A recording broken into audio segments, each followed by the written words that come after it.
Hi everyone, very happy to be here today. We're going to tell you a few things about automotive industry and the modern attack surfaces on it. But first, let me introduce Lior. Lior is a wonderful partner of mine. We both work at Cymotive Industries in Israel. It's a small startup based in Tel Aviv, and we do automotive cybersecurity. Lior here, by my side, is an amazing person. He is a robotics geek. He is studying German on his free time because we have a lot of German clients and he likes doing things all the way. And also a secure development consultant if you happen to ever need that. Okay. I want to thank Yonatan for presenting me. Yonatan is a great guy. He likes to do bug bounties on his free time. He's doing acro yoga, so he's an acro yogist, and if you wonder what it is, search it up. It's pretty impressive. And he's also moving to Italy next week.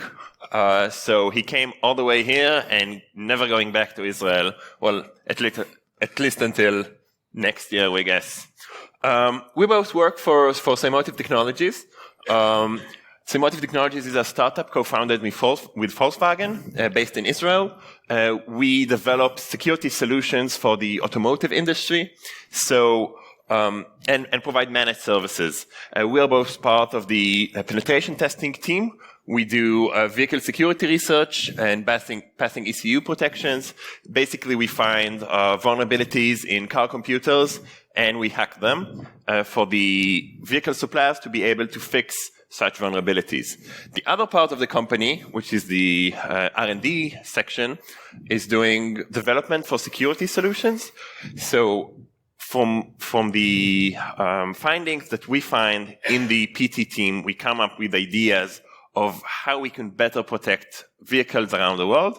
And they take that, implement that, and hopefully we will be the first automotive security company to embed IDS and solutions inside the car. When I say hopefully, it's going to happen pretty soon, and we're going to be the first. And we have other solutions like Automotive SOC and more. Yeah, so with that, just a little disclaimer before we continue. Unfortunately, most of the impressive things that we find are protected by non-disclosure agreements. And as such, we can tell you, but then we'll have to kill you.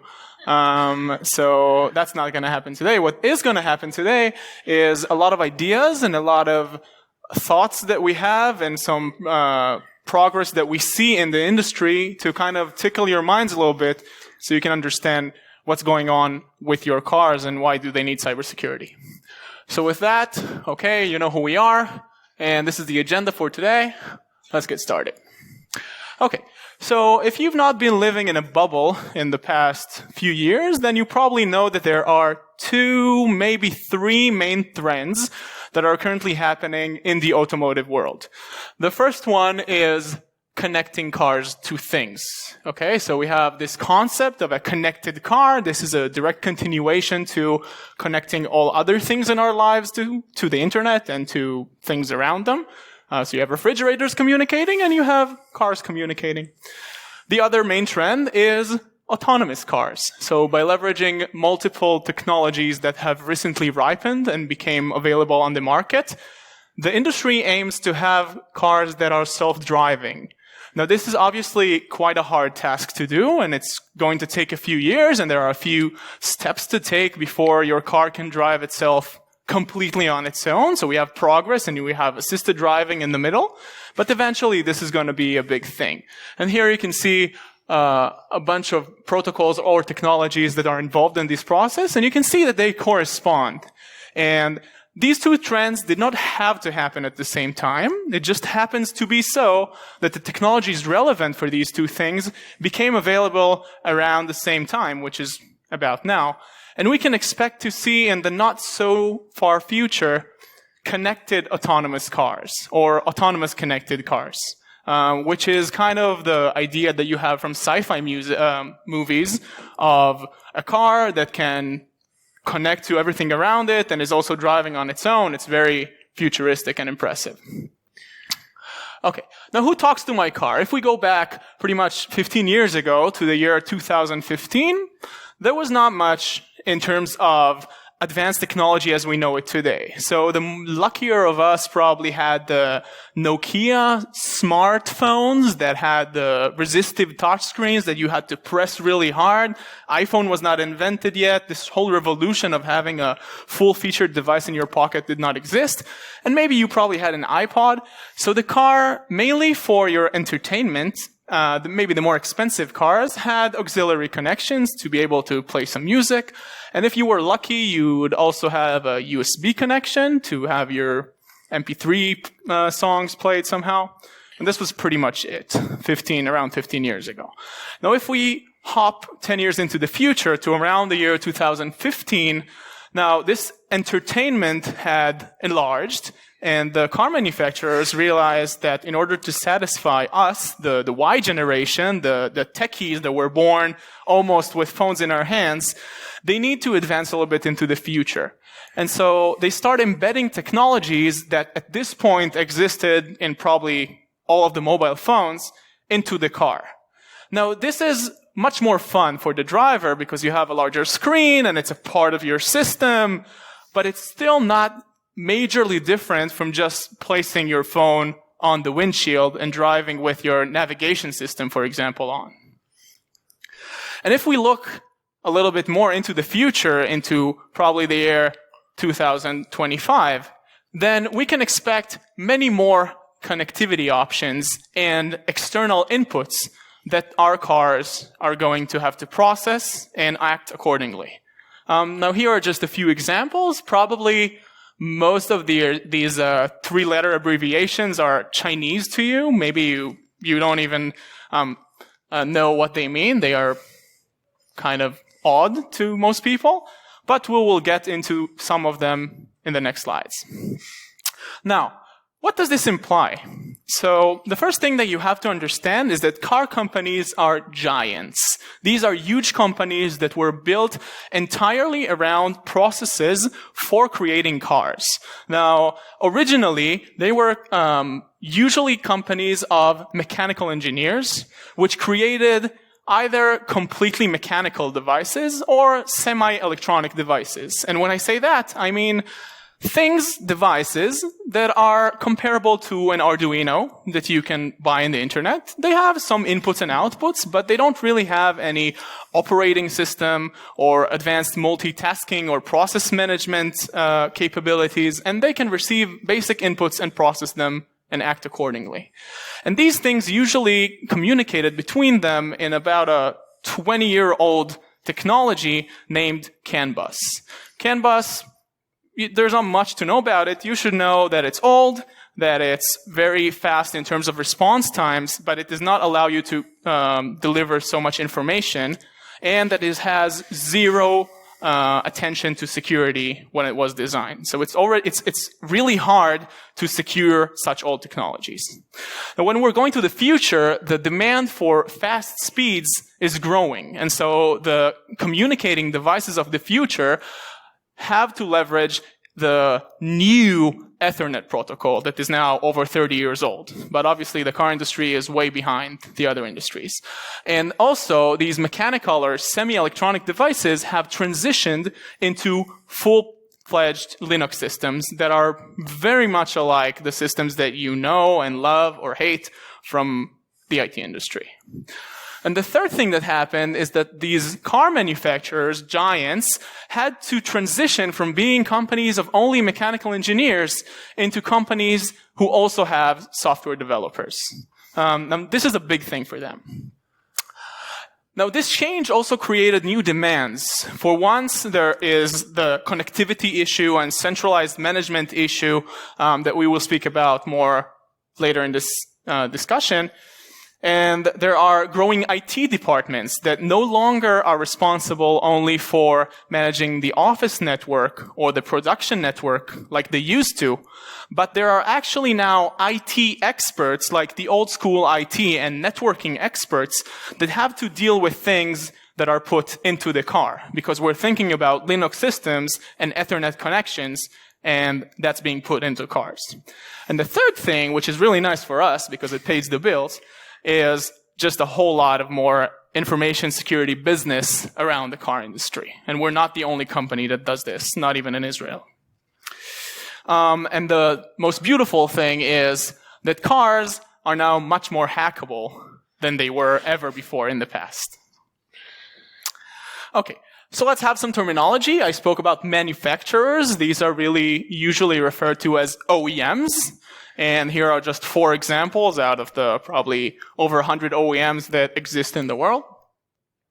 We have ECUs, electronic control units, which basically what you should know about them is that they are car computers.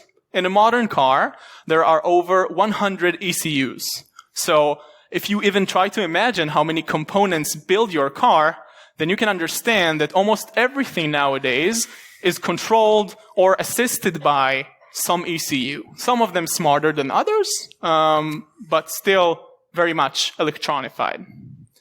Okay? And the last thing that you should know is infotainment, which is kind of a weird word. It's a mix of information and entertainment, and this is essentially a nickname for the multimedia system that you see in every car nowadays.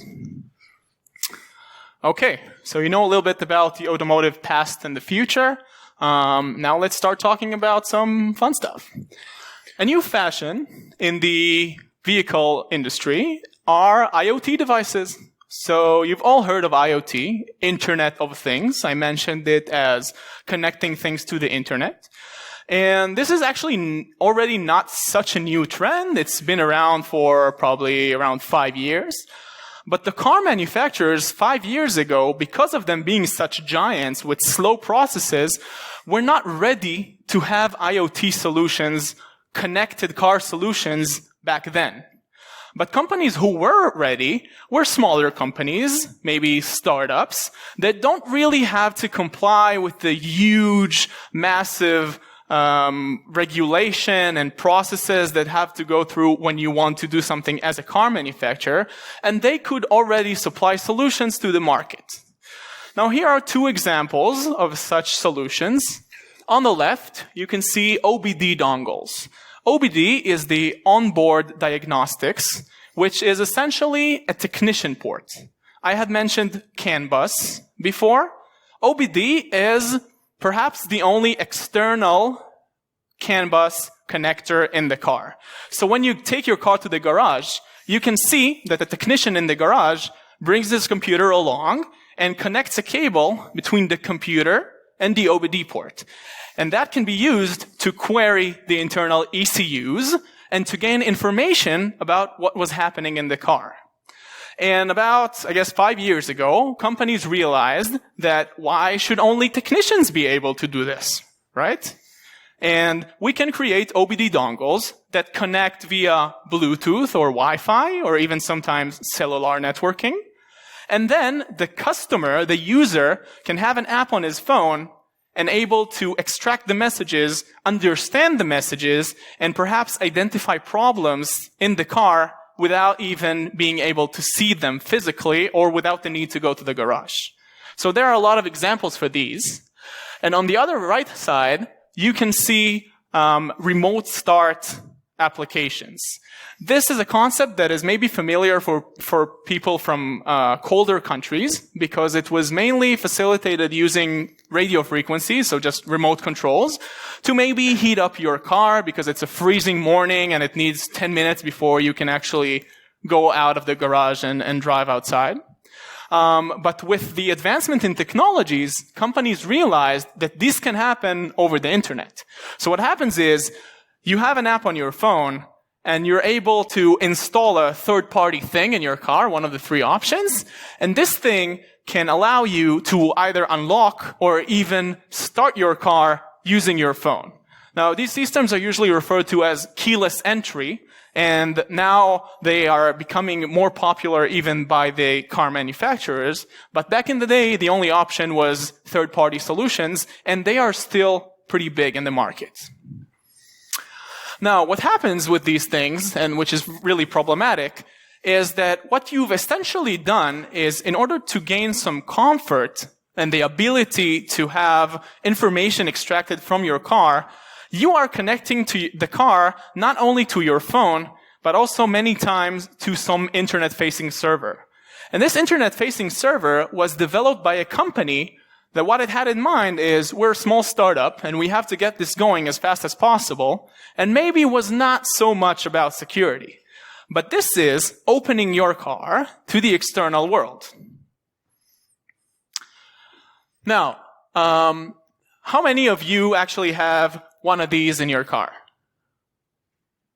Okay, one person, two people in the audience, and which is not surprising to me, because as information security experts, you will be very hesitant before putting something that can remotely start your car in your car, right? But this solution is actually really widespread with keyless entry for the car sharing business. Car sharing is a growing trend in the automotive world because we are millennials and we don't like paying a lot for our things. And if I can pay just a little bit to use a car, then I will prefer that. And on top of that, you have companies managing fleets, and they will be very happy to not have to manage a huge closet with car keys and an inventory, and instead just be able to use applications on their phone. So this is actually much more widespread than you would expect. Now let's watch a small video about this. Low energy technology. A virtual key is stored in the driver's smartphone. Smart access technology offers secure access by transmitting this information from the smartphone to the car, which recognizes the valid key and will unlock the car doors upon approach. With a valid virtual key inside the car, the smart access system gives authorization to start. First, I want to thank Continental for uploading this video to YouTube. This looks nice, right? But I just took two media articles from last year. The first one is for the MyCar app that we saw before.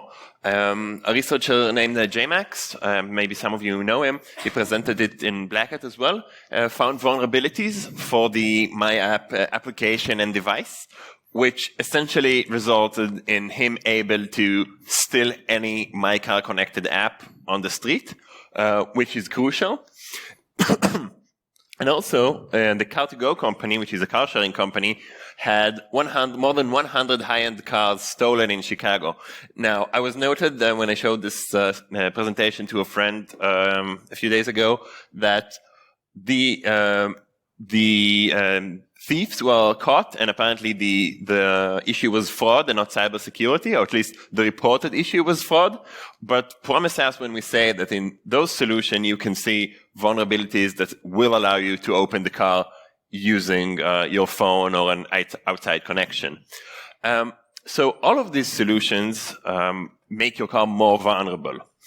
And we've shown both for dongles and keyless entries and infotainment systems that they are Bluetooth connected.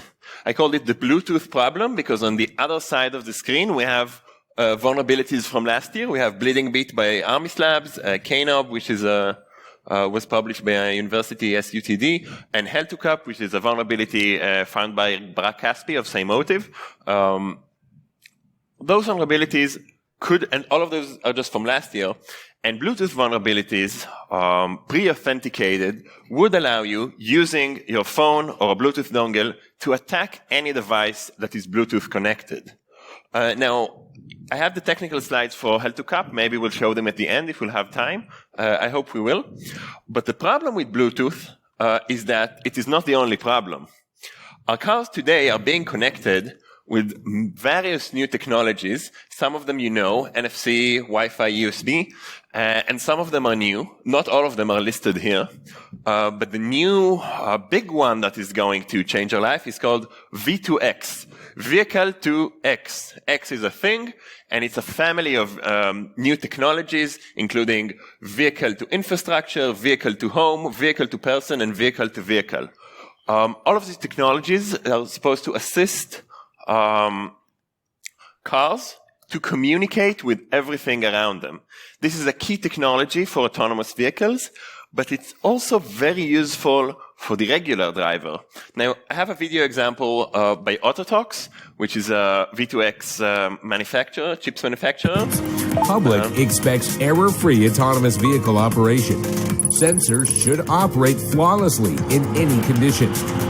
V2X enhances the perception of other sensors at a fraction of the cost.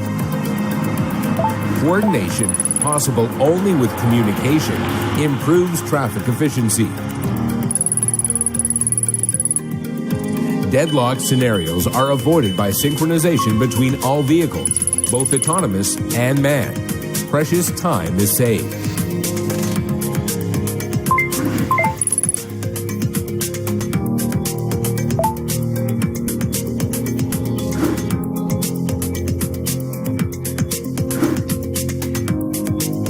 Autotalks is the V2X chipset market pioneer. I gave them like 2 seconds of advertisement because they make such cool videos, and I think they're worth it. This looks very good, and it will be very useful. This is about 10% of what V2X technology would enable us to do. It would also enable us to have less car accidents.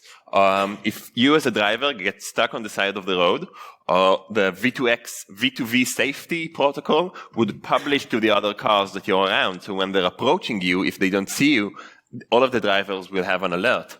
V2X is used to help chain accidents. So if you do an emergency brake, instead of every driver seeing it with their eyes and understanding that there's could be an accident, a pop-up will alert them in their car, which is cool.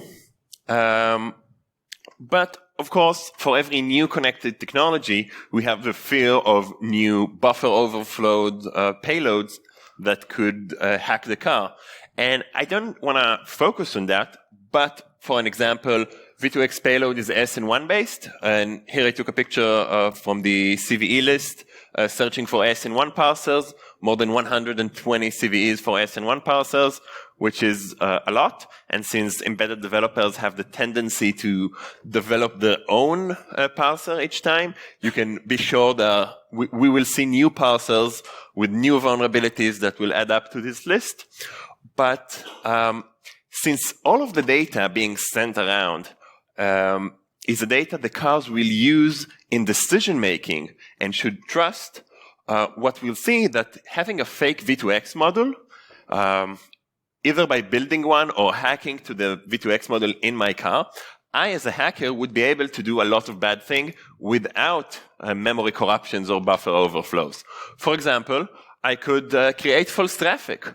We saw in the video there was a vehicle stopping after receiving a V2X message. I could just spam those messages around and all of the vehicles will stop. That could be harassful. We could force emergency brakes. If autonomous cars are supposed to trust emergency brake messages and brake, we could make an autonomous car's brake. Hopefully the driver behind them doesn't have V2X technology, and they could crash. And we could generate false alarms. And this is only those two are only V2X safety messages, but there are so many more capabilities over this new technology that this would allow a hacker to do so many things that now are not capable via wireless technology over our cars. But they do thought about it. Those the RFCs for the V2X protocols are being published by the European Union, and they think a lot of security when building them. Every V2X module has to have a certificate, and every V2X message needs to be signed, which is nice unless you just hack your own V2X device and use its certificate. And they are thinking of the solution on how to handle this. I started to build the slide about it, but we decided we didn't have time. It was the proposed solution and the new vulnerabilities those solutions create. So this would have a lot of problems, of potential problems. Finishing with V2X, the number third trend of the automotive industry that is easily competing with the first two ones are electrical vehicles. The charging that we know has developed from buying gasoline in a store to fuel stations, and now we see electrical charging stations being scattered around. More than 1 million of those stations are scattered only in China, which is the leading country of electrical charging. And I want to set up the terminology for electrical charging because this is an interesting technology. First, we have the EVSE, Electrical Vehicle Supply Equipment, which is this one. This is basically a charging station. On the other hand, we have the PEV, Plug-in Electric Vehicle, which is a vehicle with an ECU, electric car control unit, that is connected to the batteries and responsible for charging your car. So those get connected, and the electrons starts to fill your tank and charge up the batteries. But you would maybe be surprised to hear that over this electrical connection, there is also a TCPIP connection over power line communication. This is not a new technology. You are able to go today to the nearest electrical shop and buy PLC to Ethernet plugins, plug in your house and have Ethernet connection between computers that are connected to the same electrical source. But they did develop new technology specifically for automotive, a protocol of PLC called Home Plugged RIN-PHY AV, HITBGSEC AV. I think it's the longest abbreviation by now of a protocol, the commonly used. And you might think, why do we need a TCP connection to charge our batteries? When you use regular batteries, you do not connect them to them by TCP. And we do need that for two main reasons. The first one is that we don't want our batteries to explode. And different batteries works differently. The car by itself will tell the EVSE what charging method does it support, AC or DC, what current it should use, and more information like that. You could start to think what you can do if you could do something to that connection. But the second reason we need it is because we're lazy and we don't want to pass our credit card after we finished with the charging. We want to get back to our car and go away. So they said since they have to have this TCP connection to charge your car, they already added the automatic charging. So this ECU will save your credit card and the EVSE will send you the bill in the mail after you've finished the communication. You don't need to swipe or beep your card. And that could be useful. Now, this is the charging protocol stack, the V2G, vehicle to grid, which is not a part of V2X, surprisingly. This is the new protocol stack. You can see HPGP. The left-hand part is the electrical management protocols. They run first, decide how to charge the car, and then there's a UDP session sending STP data, which is a start of the encryption and certificate, and afterwards IP connection, TCP connection, TLS connection, and XML payloads being sent to our car. Of course, this could result in vulnerabilities because we know that XML parsers tend to have security vulnerabilities.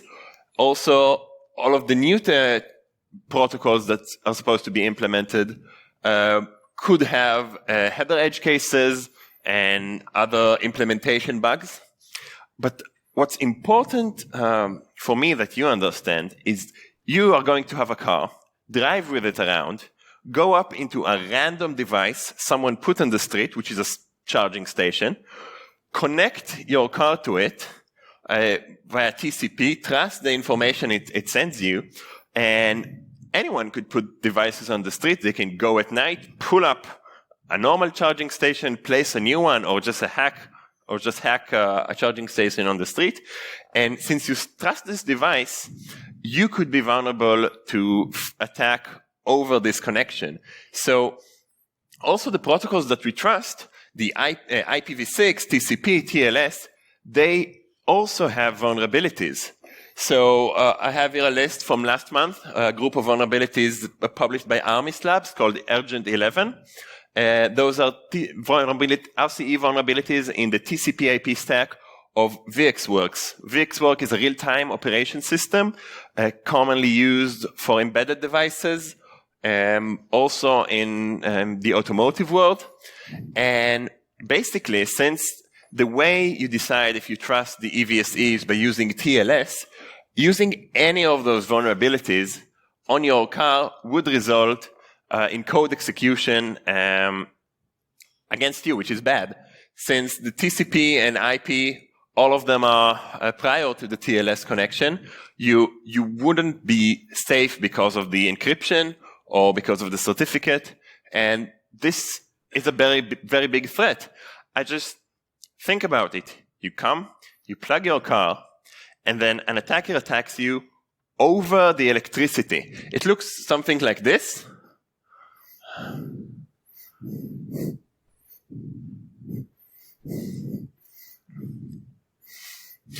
A malicious EVSE sends you an electrical connection, sends you data over this connection, and then your vehicle is gone. And you can think, what could a hacker do with after hacking your battery ECU? So first, they can charge your credit card and not your car. This is a pun. It's a wordplay.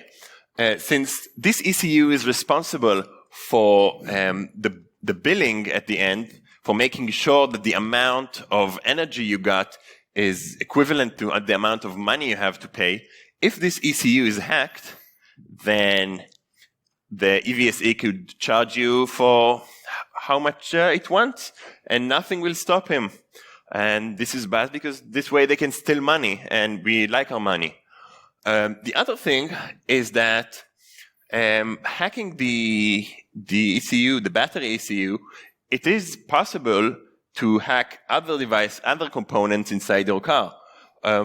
All of the ECUs are connected, either by CAN bus or Ethernet or more, and a hacker could possibly hack your engine or your brakes or any other car control component, and that's a bad thing. Using a malicious EVSE, you could crash any car that is being connected to it 1 hour after it left. We're going to the last part of our presentation, and I'm passing the remote to Yonatan. Yeah. Okay. So Lior has just described a scenario in which an attacker needs physical access to a charging station in order to do bad things. But what if all of these charging stations are connected somehow to centralized management? Now, this is very reasonable because we like connecting things in the 21st century, or at least in the second decade of the 21st century. And these EVSEs, they need to interact with you somehow. So if they want to send you the billing email, they have to be connected to the internet somehow. And if you want to update them with new rates, they need to be connected to the internet somehow. You get the cause. Now, once all of these things are connected to clouds that are quite specific to vehicles, because that's what they're charging, they are susceptible to remote attacks. It's not only just moving around physically in the country and trying to attack EVSEs, but now if I, for example, leverage the vulnerability by reverse engineering the application used to communicate with this cloud for management, for the technician, whatever it may be, and I was able to somehow manipulate the cloud to run my own code on one of these EVSEs, then probably I can run my own code on many of these EVSEs. Now, the scenario here gets a little bit more complicated, but we're trying to portray a way or new ways through which attackers can reach your car in manners that maybe the manufacturers didn't even think about. So this TCPIP connection maybe is not the thing that gets the most attention in the car, like your infotainment system, that by now everyone knows that infotainment systems are connected and are susceptible to attacks. Now, not only EVSEs are connected to centralized management, but also cars. So in the beginning of the presentation, we've showed how since about 2015, a lot of cars began being connected to the internet. And in fact, if you go to Europe, over 50% of the cars currently sold in Europe come bundled with internet connection to the cloud. Now, this is not like 2015, only for your infotainment needs, but this actually connects critical ECUs within the car to the internet.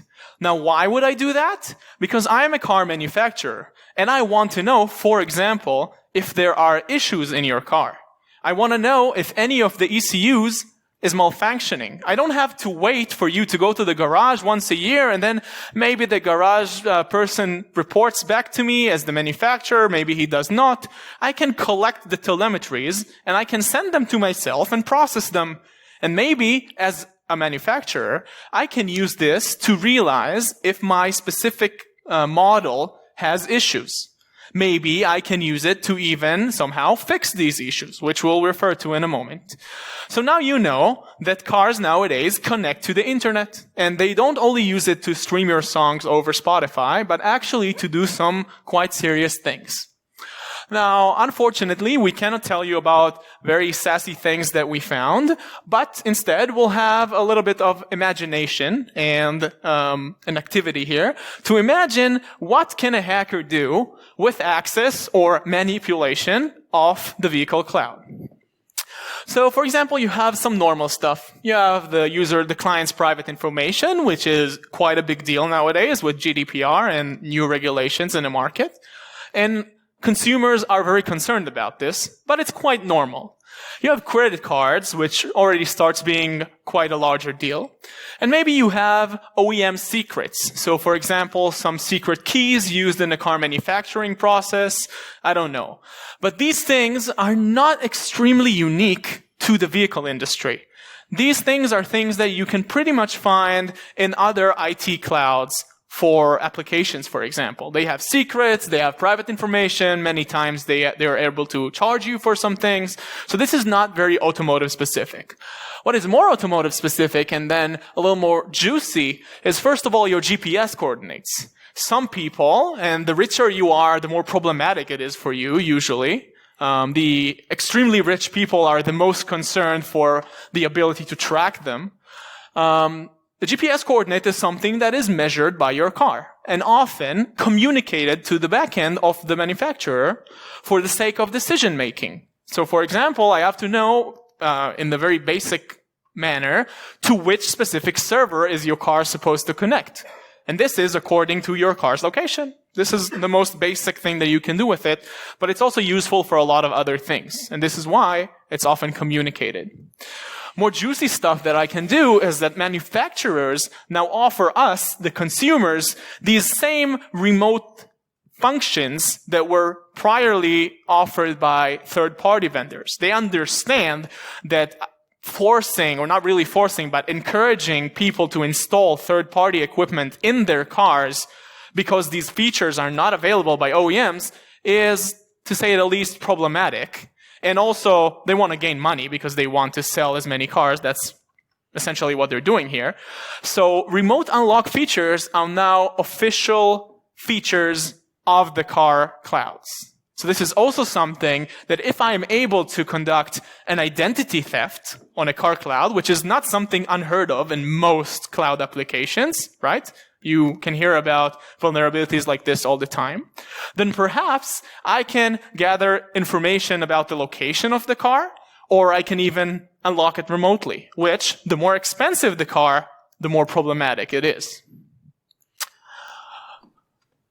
And then we can think about a little bit of futuristic stuff. This is an exercise I did with myself about maybe next generation, so the 2025 sci-fi cars.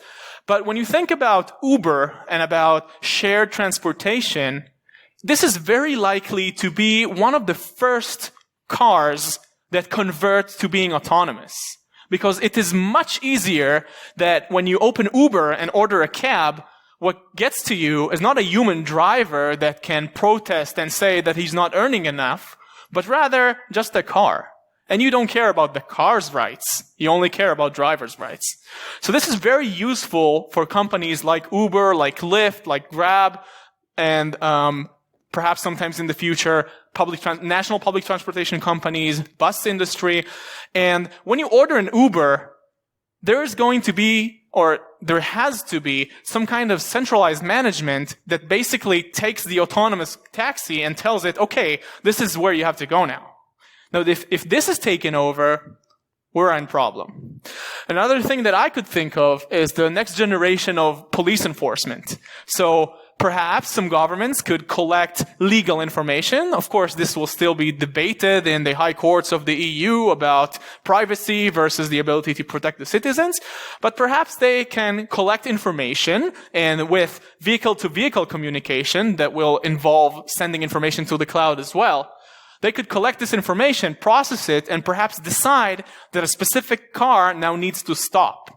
And if they are given access to the cars remotely, even slide access, even for just putting on some notifications or stuff like that, this is also a futuristic possibility with the vehicle cloud. And with that, I'll leave your imagination to it because the cloud is the limit here. Now, a word about over-the-air that was mentioned in the previous slide, but I ignored it. Most modern cars are connected to the internet. And one of the most major things that the OEMs want to do with this is the ability to update your ECUs remotely. Now, why do they need to do that? Because they have bugs, because they want to improve their features, because maybe they want to install some features that didn't exist before, because maybe there are security vulnerabilities that they want to patch. And up until now, all of these things required you to go and take your car to the garage and the technician to flash your ECUs over the OBD port that we've discussed.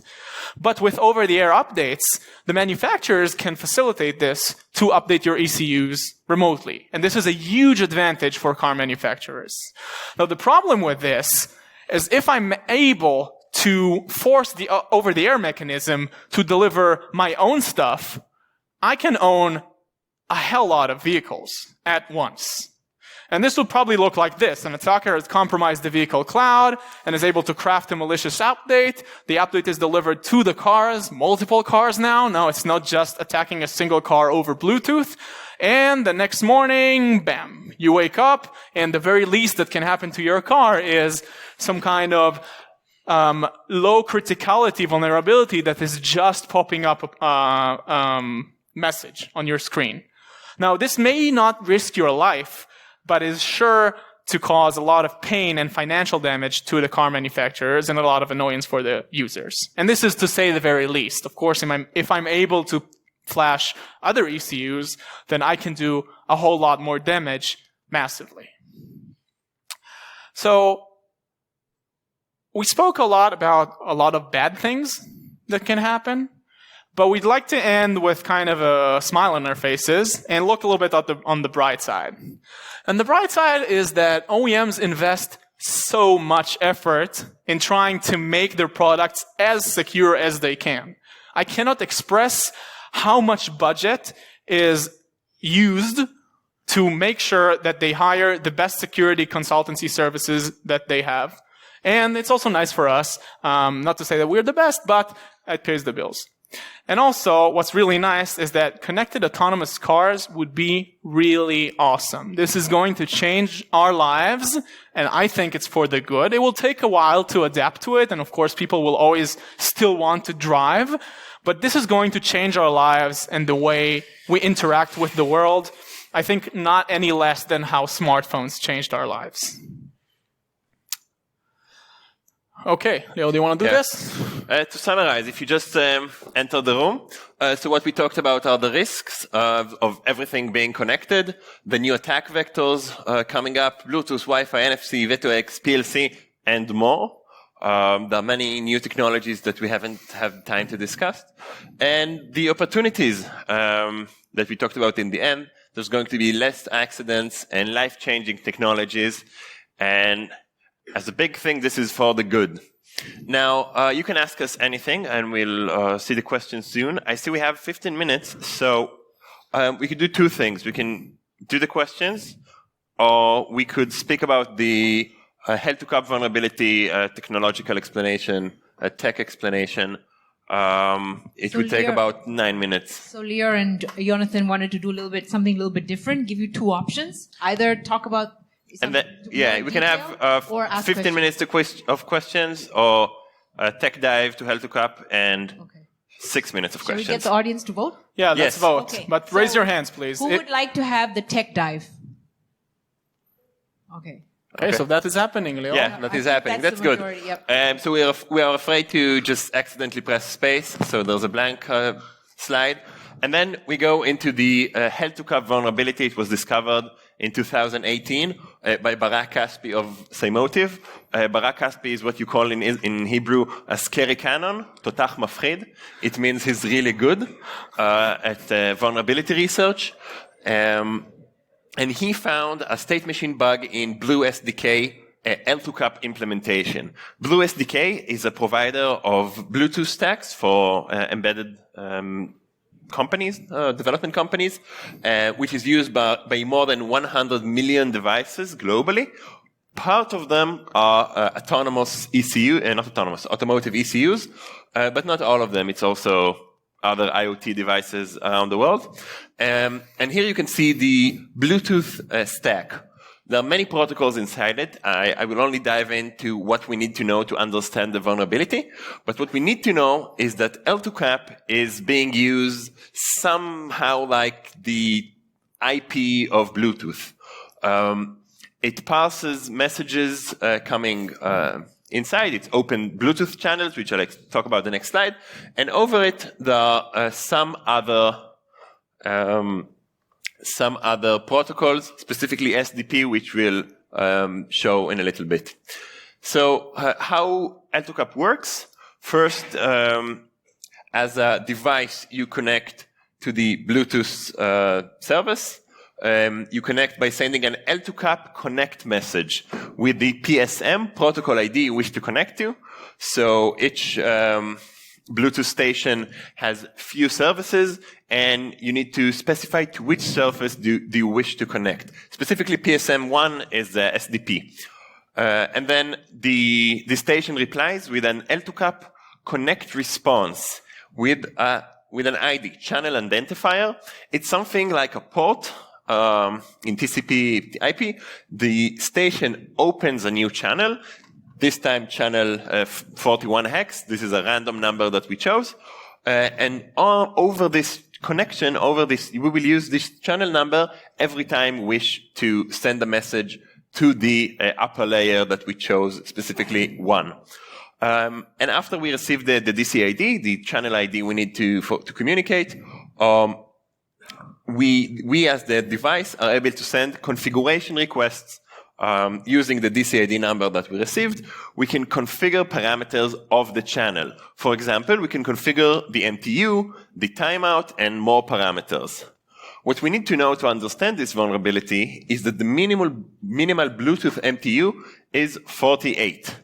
This is taken from the Bluetooth specification version 3, saying all L2CAP implementation shall support a minimum MTU of 48, which is exactly what I said here. This is the pseudocode from reverse engineering the L2CAP configuration for MTU. So what you can see is that we get a packet, data ether being sent to it. This is code of the Blue SDK. So on the station, it saves the MTU. Save this to the channel global object, and then checks if the size, the MTU that we require the channel to change to, is smaller than the minimum. If it's smaller, then the channel is being set to invalid. So how will it look? They'll do the connect request, get a DCID, and then if we send a valid MTU like hex 200 with the DCID we just got, the MTU will be changed, and we will get a success message.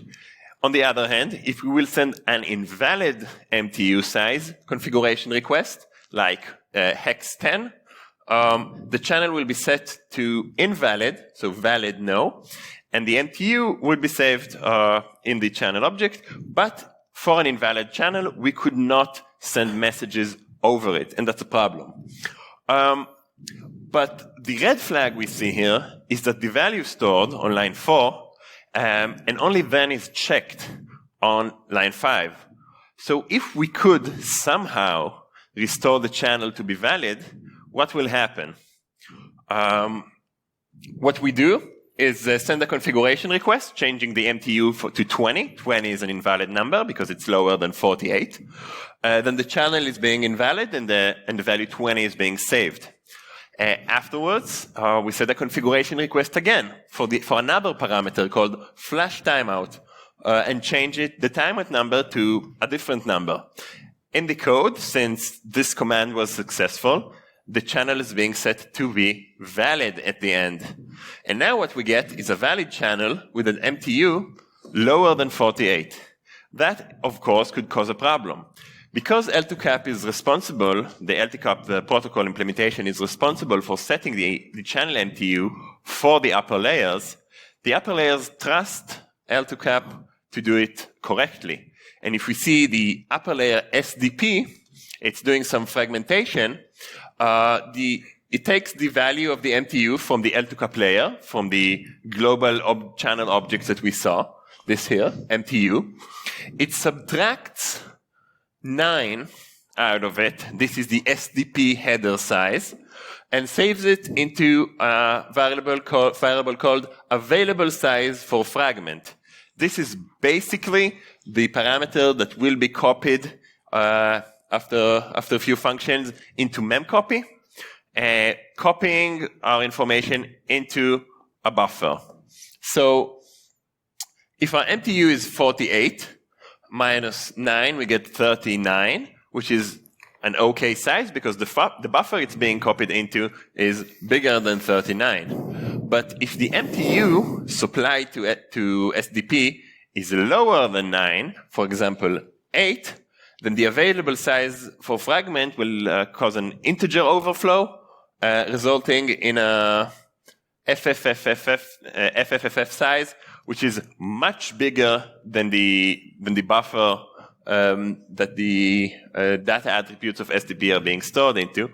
And what we get is we set and low MTU that would result in an integer overflow, causing a buffer overflow, and there are about 1 hour of presentation slides explaining what we do next to exploit this in Barak's research. You can find most of them on the website of Cymotive. We have the full report of the L2CAP vulnerability.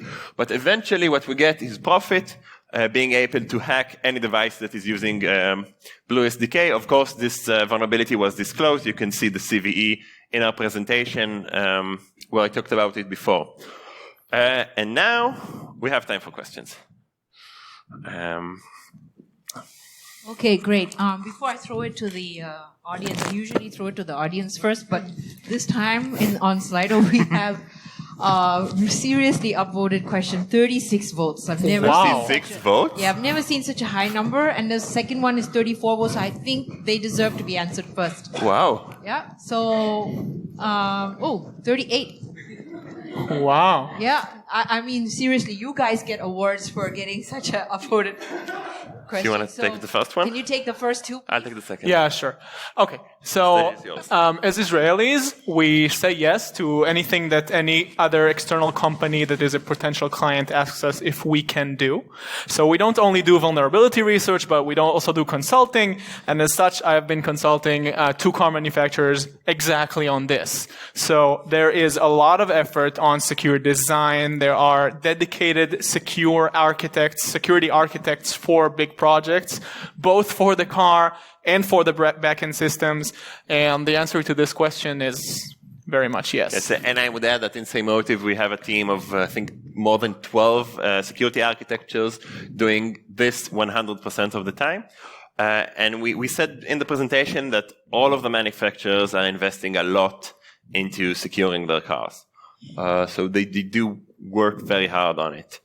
The second question is, I want to hack EV chargers by being zapped with 120 k volts. Excuse me, please advise. I had the same feeling. when we conducted the similar research.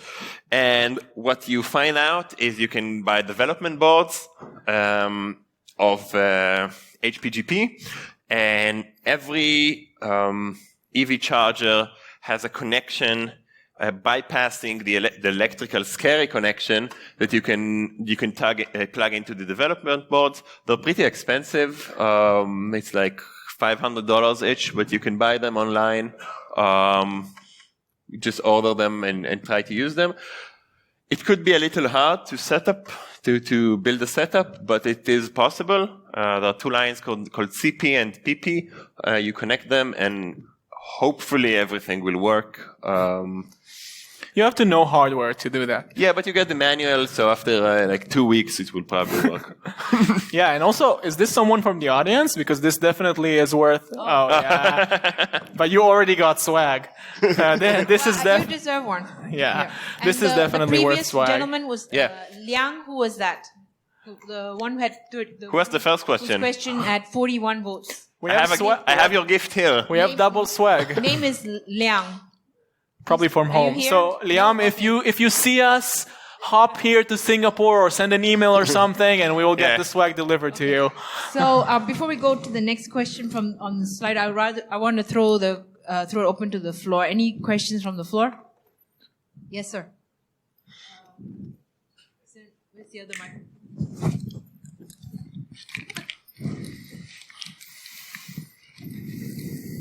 Thanks. It's about zoom in on the first question that they made you, that as Israeli, of course, you answer, yes, I can do it. From a practical perspective, I take the example of SCADA and ICS. Those guys, they don't understand security. You train them on secure programming, and so their mindset is totally wrong, and it takes years and years. But on my humble opinion, there will never be a few of them, of the engineers, will ever be able to switch their mindset. So what has been your experience in this? Because it's a business, the one of the cars that is so huge and big. And as far as I can see it, or they started your clients to hire new engineers and youngers and with a different mindset, or trying and forcing the mindset of a 40, 50 years old engineer is not that easy at all. How is it? Yeah, so let me take that. So you're right. These are giants, and as part of our job as security consultants, we are actually bureaucracy fighters. And a lot of what our top management does is create the understanding of the importance within the different departments of the companies with which we work. Okay, so this is a really important part of what we do, and we do that.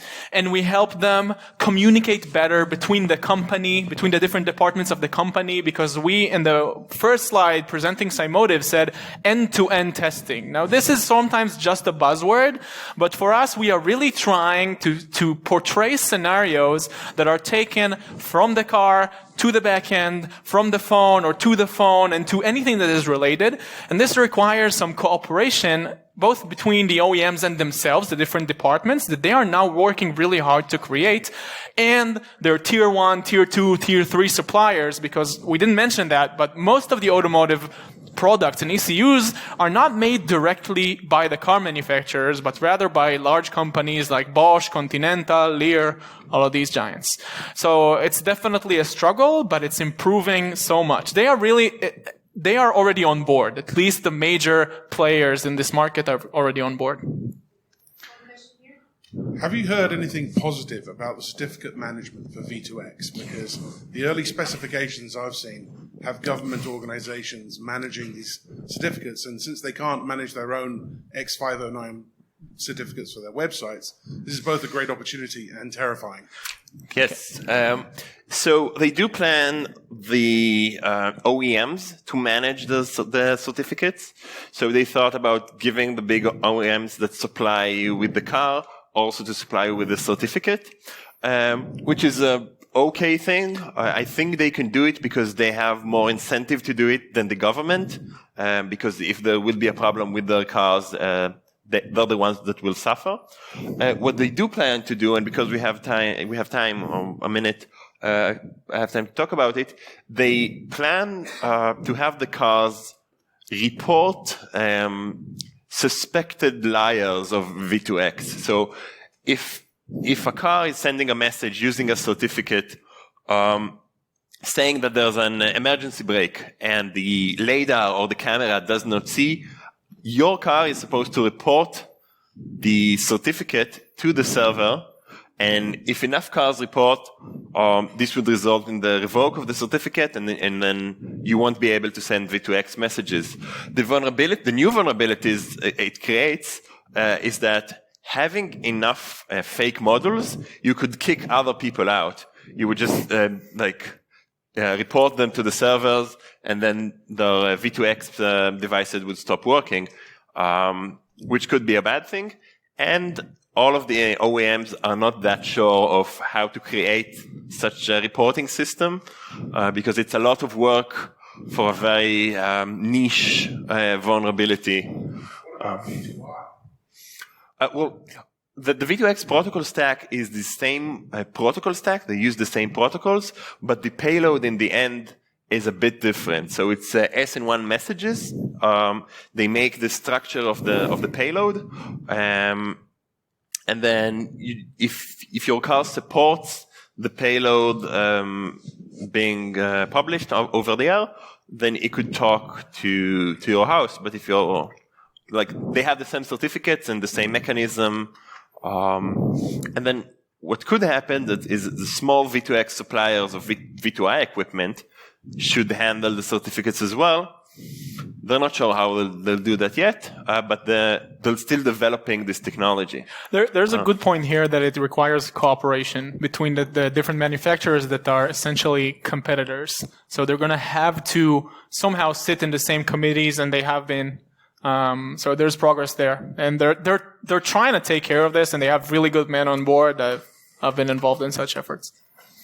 Okay, I'm going to squeeze in one question, if I may. I wanted to ask that, if I could. You had a slide about Bluetooth, about the attack. You had one slide listing all the attack vectors, and then Bluetooth, Wi-Fi, NFC, V2X, and then you had one slide specifically on Bluetooth. What about cellular? Have you looked at the particular vulnerabilities in cellular? That would some NDA, so cannot speak about them, but I think there are some things available online. And what more I will say is that usually the modems that are in the chips used by car manufacturers are not unique. So the research is conducted on these things for other industries as well, and you can look into that if it's interesting for you. Okay. All right. With that, I think. All right, one last question, because it is coffee break time. Yeah, we are 2 minute overtime. Yeah, I don't know if there was at the beginning of your slides, because I arrived 5 minutes after 10. But I'm speaking about the seamless car, like BMW. So Elena, she bought one. It has got a seat who doesn't say it's seamless. What about the scenarios of mobile remote attacks through this seamless thing as an actor, as an entry point? What do you mean by seamless? She never bought a SIM card, but she has that are not connected. It's a virtual SIM into the BMW. A virtual SIM is not seamless. It's a SIM. It exists in the car. It is configured by the network, and it's quite similar in terms of after it's configured, quite similar to SIM cards. I guess our colleague here, who is a mobile expert, maybe can tell you more about it. So there should not be any kind of differences as attacking us as a real maybe SIM card. In the configuration protocol, but okay, thank you. Yeah. Okay, with that.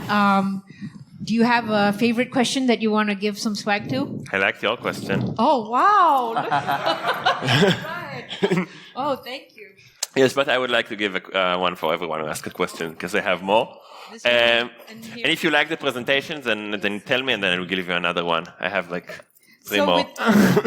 With that, I would like to invite everybody to give a big round of applause to Lior and Yonatan for their